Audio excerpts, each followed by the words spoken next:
இன்றைக்கி பீட்ரூட் பொரியல் எப்படி பண்ணுறதுன்னு பார்க்கலாம். அதுக்கு ஒரு கடாயில் எண்ணெய் ஊற்றிக்கோங்க. எண்ணெய் காஞ்சதும் கடுகு போட்டுக்கோங்க, கடலைப்பருப்பு போட்டுக்கோங்க, காஞ்ச மிளகாய் தேவையான அளவு போட்டுக்கோங்க, கருவேப்பிலை போட்டுக்கோங்க. பீட்ரூட் நல்லா நறுக்கி வச்சுக்க பீட்ரூட்டை போட்டு நல்லா வதக்குங்க.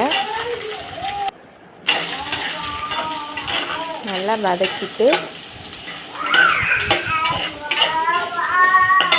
கொஞ்சமாக பெருங்காயத்தூள் போட்டுக்கோங்க.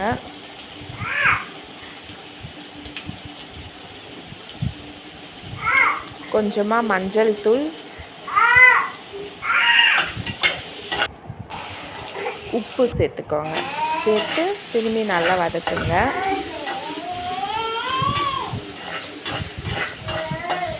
நல்லா ஒரு அளவுக்கு வதக்கிட்டு தேவையான அளவு தண்ணி ஊற்றிக்கோங்க.